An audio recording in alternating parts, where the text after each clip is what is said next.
네, 안녕하세요. 오늘 이렇게 저희 대망의 상반기 모드 연구소 머신러닝 스터디 마지막 날까지 모두 참가해 주셔서 너무 감사드립니다. 특히 발표 준비해 주신 김도원님 너무 감사드리고요. 오늘은 퀀텀 랩 스터디 마지막 시간으로 Unsupervised Learning and Quantum Generative Adversarial Network 그런 제목으로 포항공대 김도원님께서 발표를 준비해 주셨습니다. 모두 큰 박수로 함께 해주시고 도원님 발표 잘 부탁드립니다. 네, 안녕하세요. 저는 포항공대에서 네, 현재 머신러닝 전공을 하고 있는 김도훈이라고 하고요.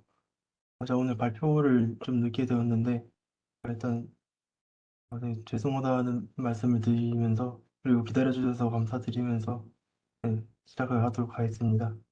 오늘 발표할 주제는 비지도 학습과 그리고 양자 생성적 적대 생성망이라는 내용이고요. 발표 진행하도록 하겠습니다.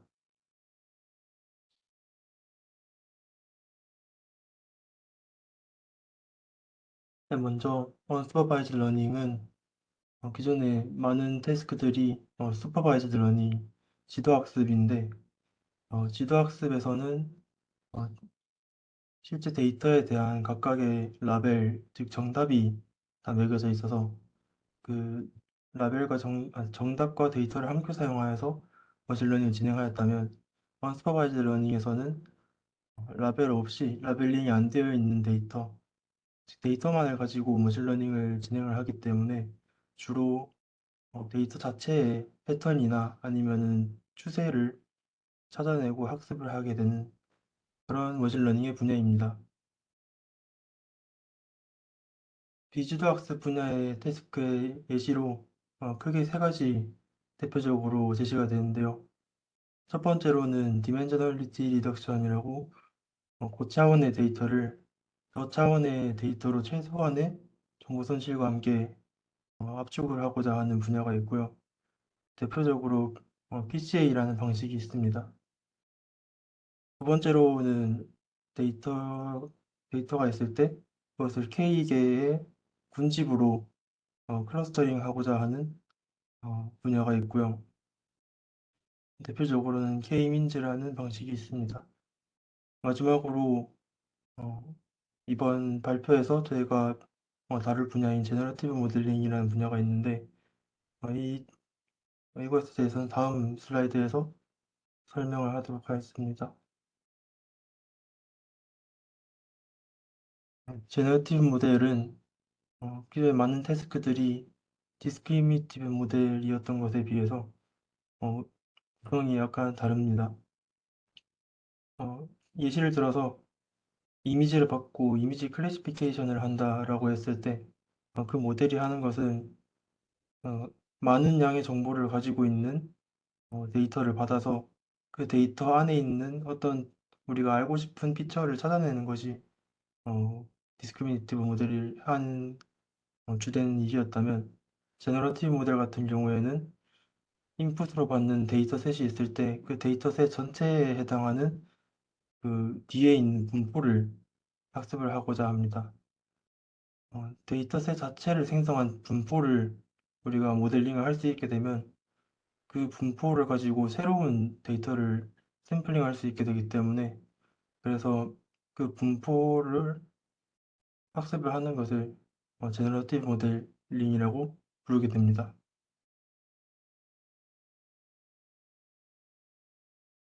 이 제너러티브 모델 중에서 이미지 생성 분야에서 특히 많이 활용됐던 게 겐이라는 모델인데요. 이 겐 모델은 크게 두 가지 모델로 구성이 되어 있습니다. 제너레이터와 디스크리미네이터 두 가지 모델이 서로 동시에 학습이 되는 구조인데요. 서로 경쟁을 하면서 학습을 하게 됩니다. 이 서로 더 잘하려고 경쟁을 하면서 게임의 형식으로 진행이 되면서 학습이 평연히 이룰 때까지 진행이 되는데요. 조금 더 자세히 보면 제너레이터는 오른쪽 그림에서 레이턴트 스페이스라고 되어 있는 저 랜덤 노이즈로부터 가짜 데이터를 최대한 진짜같이 생성을 해내려고 노력을 하게 되고요. 디스크리미네이터 같은 경우에는 데이터가 진짜인지 아니면 가짜인지 구분을 하고자 하게 됩니다. 따라서 이렇게 형성이 되는 게임을 맨 아래쪽에 있는 것 같은 최적화 문제로 기술할 수 있게 되는데요. 최적화 문제는 네, 자세히 보면 일단 제너레이터는 미니마이즈를 하려고 하고 그리고 디스크리미네이터는 맥시마이즈를 하려고 하는 것이 보이고요. 그리고 그 대상은 그 뒤에 있는 수식을 한번 천천히 살펴보면 일단 첫 번째 항의 로그 dx 부분에서 일단 d라는 함수는 디스크리미네이터를 나타내는 것으로 디스크리미네이터의 아웃풋은 0과 1 사이의 어떤 값으로 표현이 됩니다. 그것은 디스크리미네이터가 받은 인풋에 대해서 그 인풋이 진짜인지 아닌지를 예측하는 그 확률 같은 값인데요. 여기서 보통 모델링을 할 때 0을 가짜로 두고 1을 진짜로 두기 때문에 D가 그 디스크리미네이터가 높은 값을 낼수록 받았던 인풋이 더 진짜일 확률이 높다라고 이야기를 하는 것입니다. 그래서 다시 첫 번째 항으로 돌아오면 로그 dx를 제너레이터는 최소화시키려고 하고 디스크리미네이터는 최대화시키려고 한다는 것은 즉 디스크리미네이터가 진짜 데이터에 대해서는 1로 분류할 확률을 최대화시키고 싶어 하는 것이고요. 그리고 두 번째 항을 보면 1 빼기 dg라고 되어 있는데 일단 dg 같은 경우에는 일단 gg가 랜덤 벡터 G로부터 제너레이터가 생성해낸 가짜 데이터를 표현하게 됩니다. 그래서 G까지가 가짜 데이터고 DG까지 하면 그 가짜 데이터에 대한 디스크리미네이터가 생각하는 확률입니다. 그래서 그것을 1을 빼기 때문에 1 빼기 DG까지 보면 디스크리미네이터가 페이크 데이터를 받았을 때 0으로 잘 분류할 확률이 되게 됐습니다. 그래서 디스크리미네이터는 가짜를 0으로 진짜를 1로 분류를 하고 싶게 문제를 풀게 되고요. 그리고 제너레이터 같은 경우에는 페이크 데이터를 반대로 진짜로 분류를 하도록 즉 디스크리미네이터를 좀 속이도록 학습을 하게 됩니다.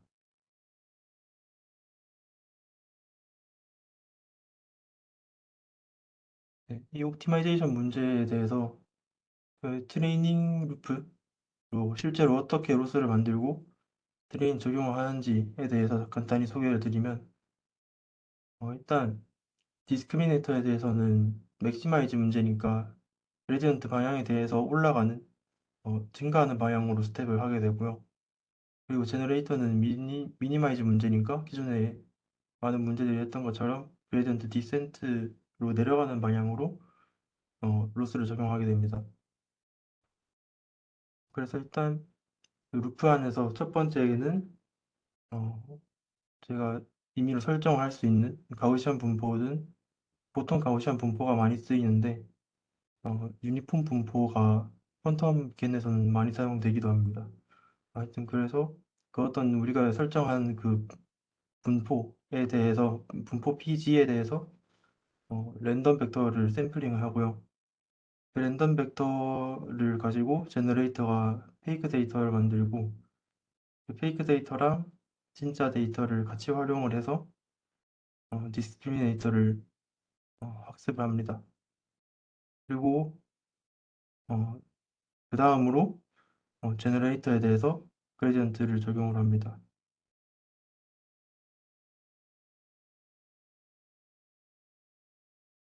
그 다음은 이 제너레이티브 어드버서리얼 네트워크를 퀀텀 모델로 구현을 한 퀀텀 캔이라는 구조인데요. 퀀텀 캔은 오른쪽에 그림에서 보시는 것처럼 데이터랑 제너레이터랑 그리고 디스크리미네이터가 각각이 퀀텀인지 아니면 클래시컬인지에 따라서 총 8가지 이 중에서 뭐 CGCT, CD를 빼면은 그 양쪽 다 클래시컬인 걸 빼면 뭐 6가지나 7가지로 분류를 할 수 있는데요. 논문들을 봤을 때 가장 인기 있게 많이 연구되고 있는 분야는 제너레이터랑 디스크리미네이터 양쪽이 둘 다 퀀텀인 케이스가 나와 있고, 그리고 제너레이터가 퀀텀이고 디스크리미네이터가 클래시컬인 이런 하이브리드 네트워크 세팅으로도 많이 쓰이고 있는 것 같습니다. 특히 어, 기존의 딥러닝 분야 같은 경우에는 십수년 동안 발전을 하면서 쌓여온 그 기술들이 있기 때문에, 그래서 그것들을 활용을 잘 하면서 퀀텀 제너레이터를 학습을 시킬 수 있다는 점에서 그 오른쪽에 있는 QGCD 제너레이터는 퀀텀이고 디스크리미네이터는 클래시컬인 그런 섞여 있는 합쳐서 사용을 하는 이런 케이스가 많은 것 같습니다. 네, 그 회로를 간단하게 그려봤는데요. 양쪽 다 제너레이터와 디스크리미네이터 둘 다 퀀텀인 경우에는 그림과 같이 구성이 됩니다. 일단 왼쪽에 퀀텀 제너레이터 같은 경우에는 역시 제너레이터가 퀀텀 서킷으로 구현이 되고요. 일단 첫 번째로 그 레이턴트 벡터를 로딩하는 파트가 있게 됩니다. 주로 가까이 큐빗에 대한 로테이션으로 구현이 많이 되고요. 그리고 G 세타 같은 경우에는 파라미터 세타를 가진 제너레이터 퀀텀 뉴럴 네트워크입니다. 이 퀀텀 뉴럴 네트워크의 그 구조에 대해서는 그냥 일반적인 그 로테이션과 인탱글먼트가 반복이 되는 그런 구조를 많이 사용을 하고 있고요. 그리고 아웃풋이 나갈 때 몇 개의 큐빗에 대해서 메저먼트를 하게 되는데, 그러니까 이것은 있을 수도 있고 없을 수도 있는데요. 보통 좀 크고 복잡한 그 스테이트를 만들 때는 오버 파라미터라이제이션을 하기 위해서 좀 더 많은 그 표현력을 갖기 위해서 이렇게 데이터 큐빗 말고도 안실라 큐비트를 더 추가를 해서 모델링을 하는 경우가 많습니다. 그래서 이렇게 해서 아웃풋이 나온 그 스테이트를 디스크리미네이터에 넣어주는데요. 이 값과 진짜 스테이트를 넣었을 때의 값을 그 두 스테이트를 보통 이 모델 가지고 디스크리미네이터 모델 가지고 학습을 하기도 하지만 어, 대부분의 경우는 퀀텀 디스크리미네이터 대신에 어, 그냥 디스턴스 메저를 하나를 만들어서 많이 사용하는 것 같습니다. 그래서 리얼과 그 제너레이티드 이 두 개 사이의 거리를 재는 것이 피델리티랑 그 관련이 있기 때문에 트레이스 디스턴스가 그 루트에서 1 빼기 피델리티니까, 그래서 그 수압 테스트와 같은 방식으로 디스턴스 재든지 아니면은 파셜 트레이스 같은 걸로 디스턴스를 재든지 해서 네, 그 진짜 스테이트와 가짜 스테이트 사이의 그 디스턴스를 가지고 리얼 페이크를 학습을 하는, 네, 그런 식으로도 많이 구성이 됩니다.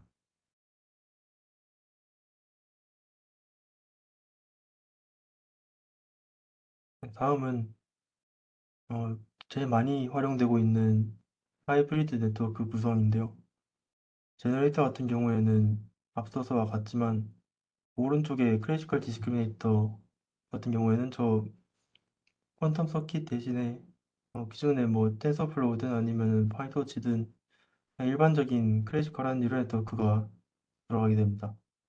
그래서 인풋을 퀀텀 스테이트를 메저를 해서 프로바빌리티 형태로 들어가는 경우도 있고요.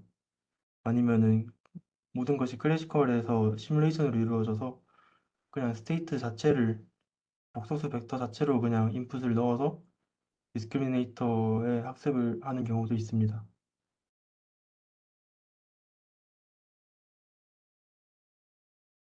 네, 그 다음은 이 퀀텀 겐을 사용했을 때 가장 어드밴티지가 있을 거라고 생각이 되는 분야가 바로 그 디스트리뷰션을 로딩하는 역할에 있어서 있는데요.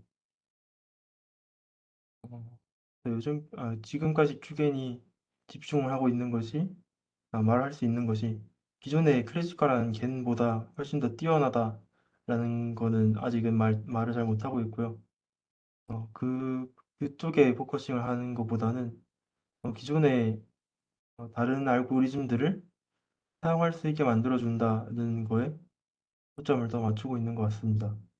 네, 그림을 조금 더 설명을 하자면은 오른쪽에 파란색 박스 안에 있는 퀀텀 앰플리튜드 에스티메이션이나 뭐 HHL, QPCA 같은 알고리즘들이 먼저 가정을 하고 들어가는 것이 그 임의의 스테이트를 효율적으로 로딩을 할 수 있다라고 가정을 하고 나서 어, 컴플렉시티가 계산이 돼서 그 컴플렉시티가 이제 퀀텀 어드밴티지가 있을 거라고 생각이 되는 알고리즘들인데요. 이 알고리즘들을 사용을 하기 위해서는 우리가 원하는 스테이트를 어, 아주 빠른 시간 안에 효율적으로 로딩을 할 수 있어야 하는 것인데 기존의 그 n큐비트에 대해서 완전히 그 아비트러리한 스테이트를 로딩을 하기 위해서는 어떤 메소드를 써도 이론적으로 지수적인 게이트 수가 필요하게 됩니다. 그래서 어, 이 익스포넨셜한 스테이트 로딩을 하게 되면 그 뒤에 있는 어드밴티지가 있다고 생각되는 알고리즘을 활용하는 것에 의미가 좀 채색이 되기 때문에 그래서 로딩을 효율적으로 할 수 있는 알고리즘이 중요한데요. 여기서 퀀텀 겐이 모든 이 아비트러리한 스테이트를 로딩을 하진 못하지만 우리가 원하는 그 작은 디스트리뷰션에 대해서 학습을 해서 그 디스트리뷰션을 로딩을 하는 이런 스테이트 로더로서 효율적인 스테이트 로더로서 기능을 할 수 있게 됩니다.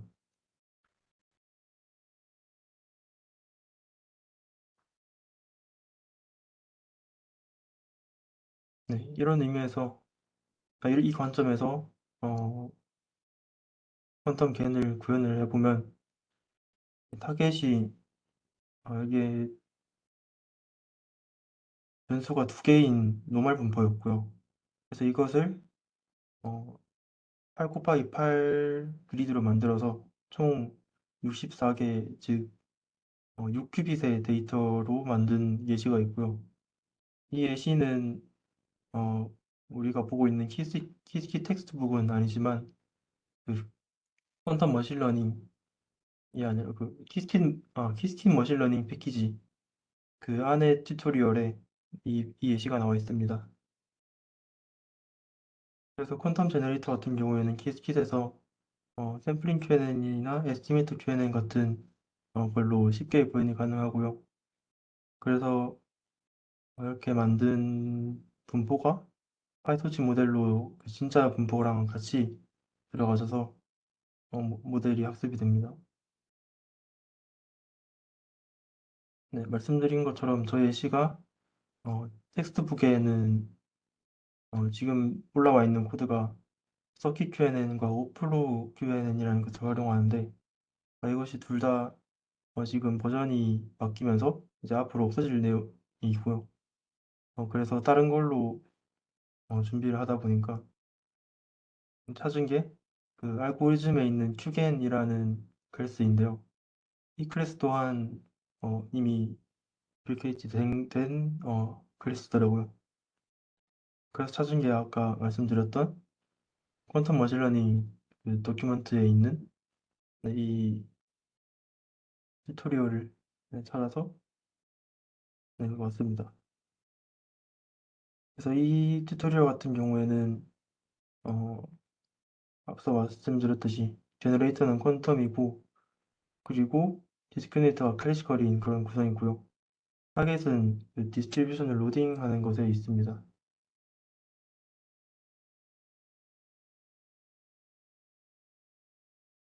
네, 그 다음으로는 어, 디스트리뷰션을 로딩하는 것 이외에도 원래 겐이라면은 가장 잘했던 것이 이미지 생성을 하는 것인데 네, 그 이미지 생성 분야에서 그 퀀텀 겐이 어떻게 활용을 되고 있는지 간단하게 소개를 드리고자 합니다. 제가 연구를 하고 있는 분야이기도 하고요. 그래서 이 분야에 대해서 잠깐 소개를 드리고 싶습니다.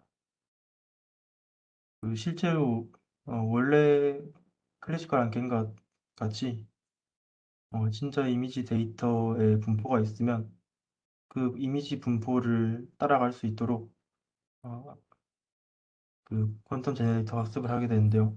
나머지 구성은 기존의 다른 퀀텀 겐과 똑같습니다. 네, 이미지 생성에 대해서 약간 문제가 되는 것이 있는데요, 현재. 그것이 이미지 크기가 커질수록 어, 필요로 하는 큐비트 수와 그리고 회로의 크기가 더 커진다는 점입니다. 어, 이미지가 그 효율적으로 큐비트에 그 올라갈 수 있다고 해도, 그러니까 픽셀 개수에 로그를 씌워서 그 올릴 수 있다고 해도 결국에는 이미지 크기가 커지면은 큐비트 개수가 많아지는 거는 이제 변함이 없기 때문에, 그래서 이 바렌 플래토 이 트레이너빌리티 문제를 피해갈 수 없는데요. 특히 퀀텀 겐이 이 부분에 있어서 취약합니다. 왜냐면은 일단 먼저 바렌 플래토 현상을 먼저 설명을 하면요. 네, 왼쪽 그래프를 보시면 어, 퀀텀 뉴럴 네트워크에서 그레디언트의 분산을 표시한 건데요.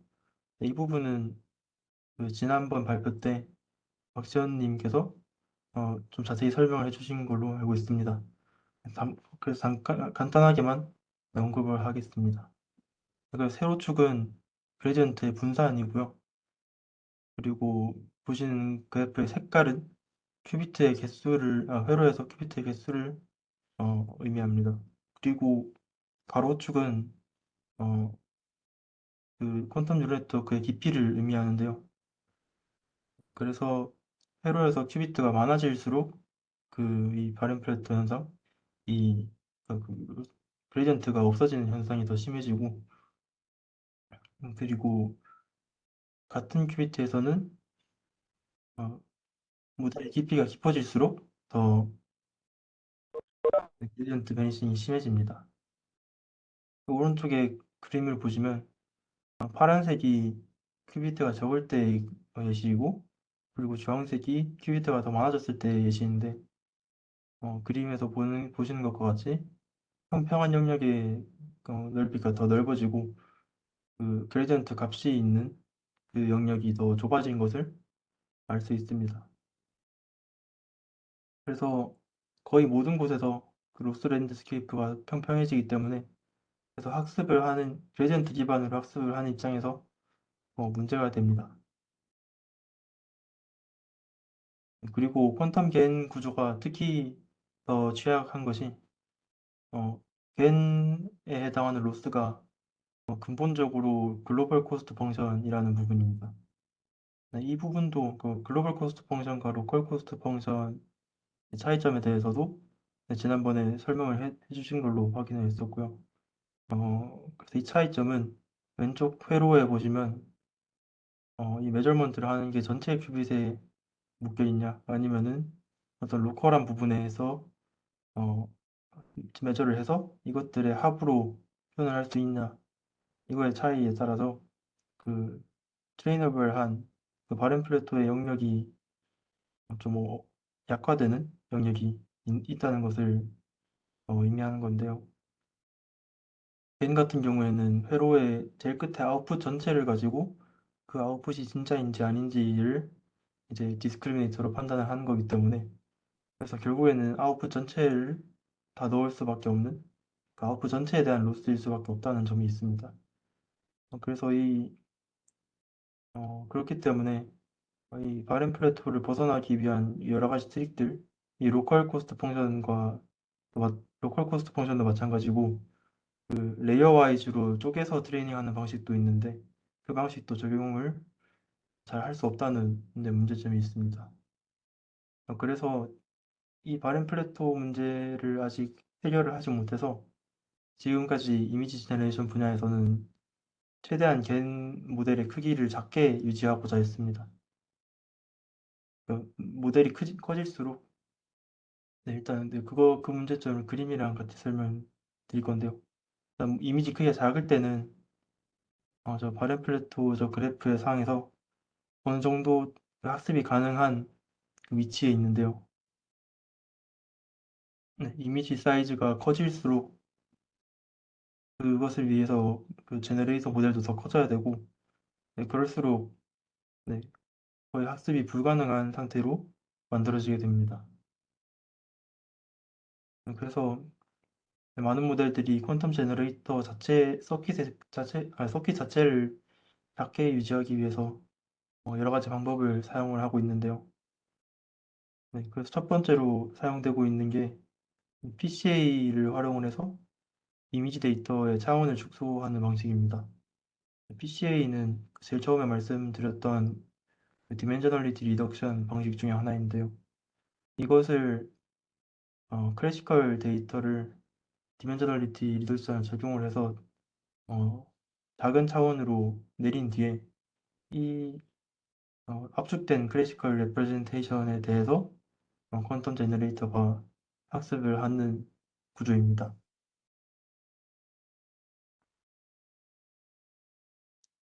그래서 퀀텀 제너레이터랑 그 괜히 학습을 다 하고 나서는 이제 인버스 PCA라는 그 방식으로 그 작은 그 압축된 생성된 표현으로부터 다시 이미지로 복원해내는 이런 과정을 거치게 됩니다.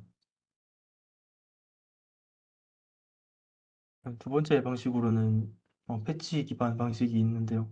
이 패치 기반 방식은 이미지를 잘게 쪼개서 그렇게 되면 이제 쪼갠 한 패치에 대해서만 학습을 하면 되니까 큐비트가 좀 더 적게 활용이 됩니다. 그래서 이 방법 같은 경우에는 각각의 패치마다 독립적인 제너레이터와 디스크리미네이터를 따로따로 학습을 하게 되고요. 그래서 패치마다 그 코릴레이션 학습을 할 수 없지만 그래도 이 패치만 제너레이션 할 수 있게 학습을 해도 어느 정도 어, 좋은 결과를 만들 수 있다는 것을 보여줬습니다. 이 다음은 이제 앞서 설명한 두 가지 방식의 대표적인 논문들과 그 결과물들인데요. 일단 지금까지 수준은 그 숫자 데이터인 엠리스트 데이터에 대해서 어, 아, 이미지 크기를 리사이징하지 않고 28 곱하기 28 사이즈를 리사이징하지 않고 그대로 적용을 하는 것을 적용하는 게 지금 가장 스테이트 오브 디 아트인 상황이고요. 그래서 왼쪽 같은 경우에는 PCA와 인버스 PCA를 적용했던 모델입니다. 네. 그래서 여기서 봤을 땐 인버스 PCA를 활용을 하기 때문에 모델이 전체적으로 좀 거의 같은 이미지를 만들기도 하고 그리고 좀 뿌연 이미지를 만들게 됩니다. 그런 특성을 볼 수 있고요. 그리고 오른쪽에 어, 패치 기반 방식에서는 어, 실제로 패치 기반으로 하기 때문에 각각의 패치에서 노멀라이제이션 하면서 생기는 저 백그라운드에 있는 노이즈들이 특징적으로 보이고 그리고 그렇지만 그 이미지 자체를 생성하는 것을 직접 겐으로 학습하는 것이기 때문에 좀 더 이미지가 다양한 형태로 다양한 스타일로 학습이 된 것을 확인할 수 있습니다. 네. 여기까지가 오늘 준비한 발표의 마무리입니다. 네. 다들 들려주셔서 감사합니다. 혹시 질문 있으실까요? 네, 도원님, 훌륭한 발표 정말 감사합니다. 네, 질문 있으실까요? 제가 궁금한 게 있는데, 그럼 도원님이 하시고 계신 연구와 아까 이미지 생성이 비슷하다고 하셨는데, 네. 뭔가 출간을 예정하고 있거나 아니면 어떤 긍정적인 결과를 보고 있는 프로젝트가 있으실까요? 네, 말씀드릴 수 있을 게, 어, 여기서, 제가 슬라이드는 준비를 못했는데요. 제가, 어, 며칠 전에 석사 졸업을 했습니다. 그래서 그때 디펜스 할 때, 했던 워기, 네, 여기 글로벌 코스트 펑션과 로컬 코스트 펑션을 보면, 퀀텀 오토인코더라는 모델이 있는데요. 네. 퀀텀 오토인코더 같은 경우에는 큰 큐비트를 작은 큐비트로 이제 압축을 하는 그런 모델입니다. 그래서 퀀텀 오토엔코더 같은 경우에는 로컬 코스트 펑션을 활용을 할 수 있기 때문에 그래서 바렌플래토 현상에서 좀 자유로운 음, 경우이고요. 그래서 이 퀀텀 오토엔코더랑 퀀텀 겐을 둘의 강점을 합쳐서 네, 이 방식에서 클래시컬 PCA가 하는 이런 클래시컬한 압축 방법 대신에 퀀텀 오토엔코더를 활용을 해서 전체 제너레이션 과정이 퀀텀 컴퓨팅으로만 작동을 할 수 있게 음. 네, 만든 내목이 있습니다. 그거는 지금 출판을 준비하고 있습니다. 출간되면 저한테도 알려주세요. 저희 개발자 미덕 때 발표해 주셔도 네, 좋을 것 같습니다. 네, 서부종님에게서 질문이 있는데요. QGCD가 CGQD보다 많이 쓰이는 이유가 있을까요? 라고 물어봐 주셨습니다. 네, 그 다음 페이지 같아요. 네네. 아, 네. 일단 제가 소개드렸던 양쪽이 둘 다 퀀텀인 케이스랑 그리고 디스크리미네이터가 클래시컬인 케이스 이 두 가지에 대해서 지금 나온 논문 수로만 봤을 때는 퀀텀 제너레이터랑 퀀텀 디스크리미네이터가 많은데요. 근데 실제로 그 코드로 만들어지거나 실제 어플리케이션에 대한 코드를 봤을 때는 퀀텀 제너레이터, 클래시컬 디스크리미네이터 이쪽이 더 많습니다.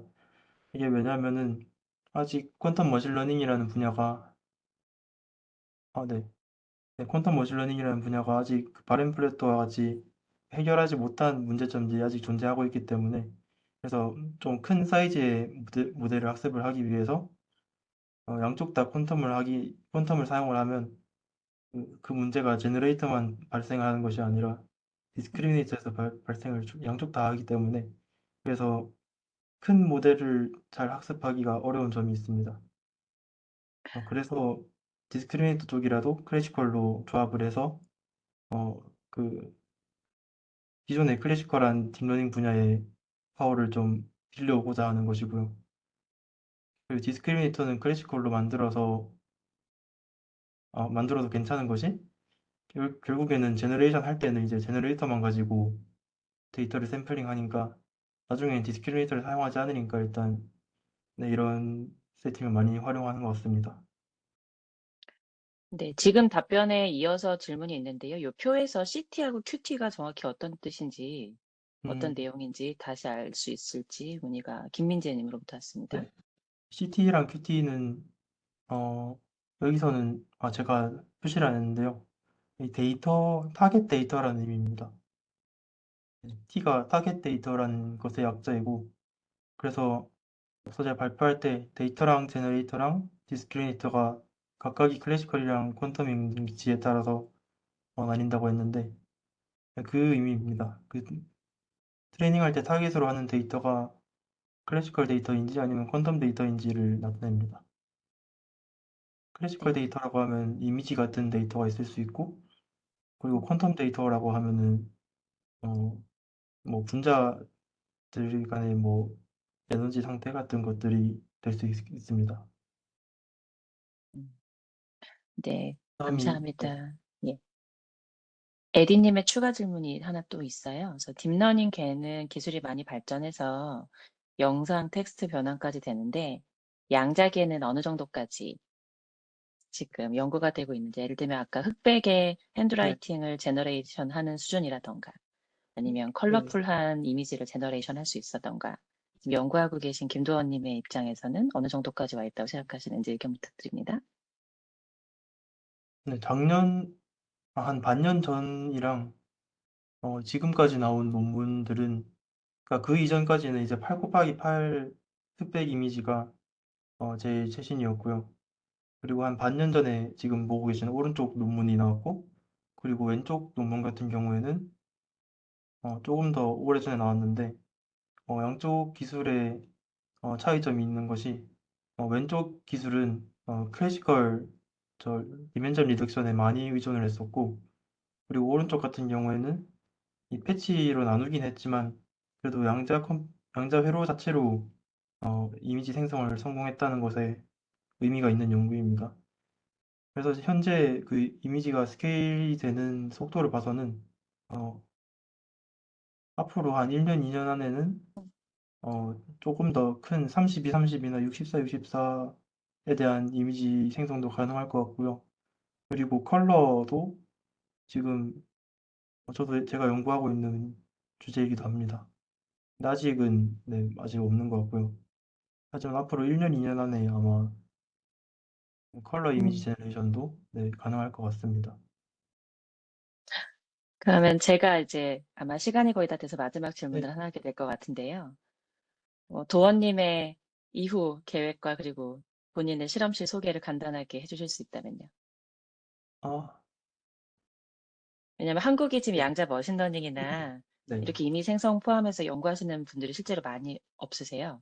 네. 그래서 도원님께서 어느 실험실에서 어떤 연구하고 계시고 교수님 누구시고 이제 본인 랩에서 어떤 양자 머신러닝 프로젝트를 하는지 지금 소개를 해주셔서 이게 유튜브에 올라가면 다른 학생분들한테도 좋은 도움이 될 것 같고요. 네. 우선 이거 직전에 이제 마지막으로 민재님 질문 하나만 더 하면 PCA 방식과 패치 전략을 같이 사용할 수도 있을까요? 라는 질문 답변해 주시고 랩 소개와 이제 본인 향후 계획이랑 해 주시면 좋을 것 같습니다. 네. 일단 먼저 패치랑 PCA 방식을 둘 다 활용을 해서 조금 더 큰 이미지 생성을 하는 것은 가능할 것 같다고 생각이 됩니다. 어 왜냐면 지금 양쪽 다 결국에는 퀀텀 갠 자체의 크기는 어 10큐비트보다 작은 그 정도 수준에 있는데요. 결국에는 더 큰 이미지를 그 10큐비트짜리 퀀텀 갠에 넣으려면 양쪽 다 활용을 해서 하는 것도 가능할 것 같습니다. 그리고 마지막으로 네. 어 연 제가 있는 곳은 포스텍의 전자공학과 어 강석현 교수님 연구실인 캐덴 SOC 디자인 랩이라는 곳에서 양자 머신러닝과 그리고 딥러닝 모델 최적화에 대해서 전 연구를 하고 있고요. 어 연구실 자체가 디자인 오토메이션 설계 자동화 주로 회로 설계 자동화를 하는 연구실인데요. 이 퀀텀 머신러닝까지 이제 오게 된 계기가 양자 컴퓨터에서 양자 회로의 설계를 최적화하는 그런 분야로 시작을 했다가 저는 이제 퀀텀 머신러닝까지 하고 있는데요. 지금 연구하고 있는 프로젝트들이 지금 이 이미지 생성 모델에 거의 아마 어 집중을 해서 하고 있고요. 아까 말씀드렸던 오토엔코더 기반 방식도 연구를 해서 이제 발표를 준비하고 있고 그리고 그 이외에도 다양한 그 겐의 지금 현재 가지고 있는 퀀텀 겐의 단점을 극복하기 위한 여러 가지 방법을 지금 연구하고 있습니다.